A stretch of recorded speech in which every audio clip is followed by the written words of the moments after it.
Discussions with 5 Notable Women in South Florida Construction. This is a 5-part series being produced for Women in Construction Week 2022. My name is Deborah Hampton, and I'm the Risk and Safety Director for Current Builders. I'm also the first Vice President of the South Florida AGC, and in 2 years, I will have the honor of being the first female president of our chapter. The goal of Women in Construction Week is to highlight women as a viable component in the construction industry. But most importantly, I hope that this series inspires other women to enter the construction field.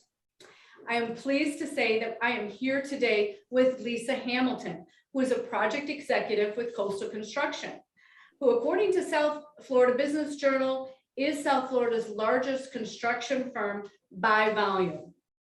Lisa has several decades of experience in the construction field and has been a member of Coastal's team for 21 years.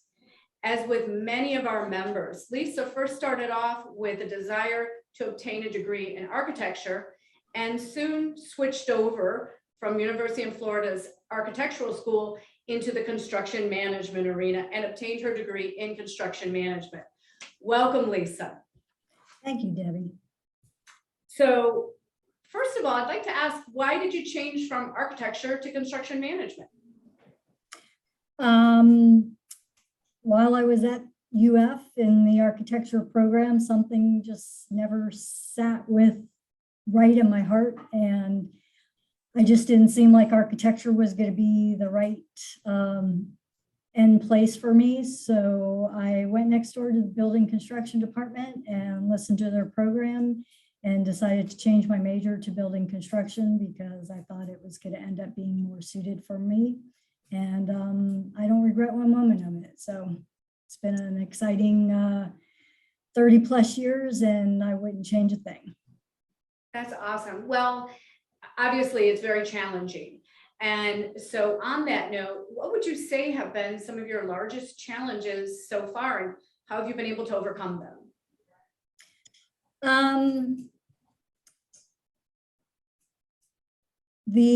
I guess my largest challenges are just the day-to-day issues that you have with any job. In construction, there's always emergency situations that come up, different things that end up showing up during the course of the project that you might have missed that now take precedence for the day. So just dealing with those overall challenges to try to solve them as quickly as possible are probably the biggest thing. Okay. I'd like to take a moment and actually go back to your title for a second. So you're a project executive with Coastal Construction, which is one of the largest construction firms in the state. And what would you say have been some of your successes that have allowed you to achieve such a prestigious position? I believe that I am a very hardworking, dedicated person. I try to have the utmost integrity and loyalty to my team and my company. And I believe that those are things that shouldn't be compromised. So, and then I believe that I have, I'm a quick thinker on my feet. I solve problems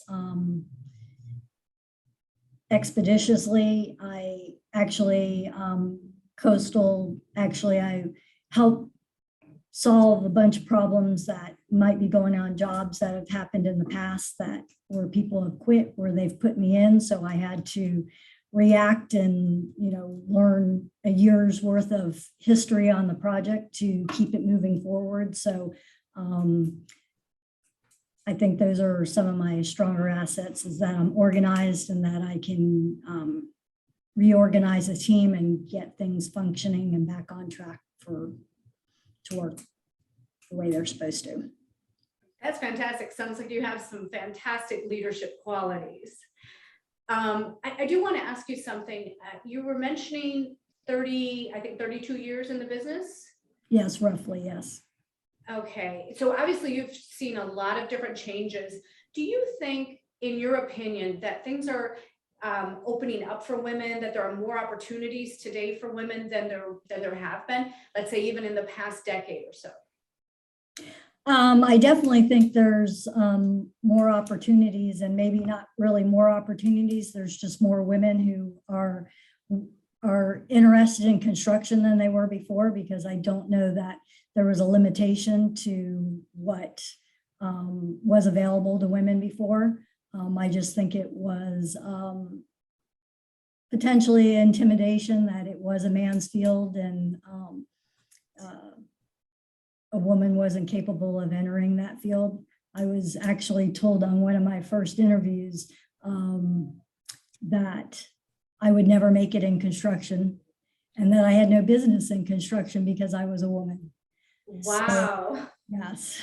So that was one of my very first interviews, and hesitantly I took the position. It was only an intern position with that person, and I proved it wrong within about 2+ weeks. So and he had offered me a position after I graduated. So I don't think there's any limitations to what you can do if that's what you want to do. That's fantastic. And look at where you are today. Yes. For our last question, I would like to ask you, what would be any advice that you'd like to give young women out there today that might be interested in going into an opportunity in the construction industry? Well, I don't know that my advice for a woman is any different than any person who might be interested in the construction industry, because I believe that hard work, dedication, and integrity perseveres, and perseverance defies and conquers all this stigmatisms that we create for gender, race, or religion, and you're only limited by your own lack of efforts to achieve what you want to become. So I just think that if they want to become a vice president or a president of a construction company, they just have to put forth the effort, and that's what they'll end up doing. Excellent, excellent advice for young women out there too. Lisa, I've truly enjoyed our time together today, and I wish to congratulate you first of all on your position, and also wish you continued success. Thank you so much. Thank you, Debbie, and congratulations on your upcoming presidency in 2024. Thank you. Thank you very much.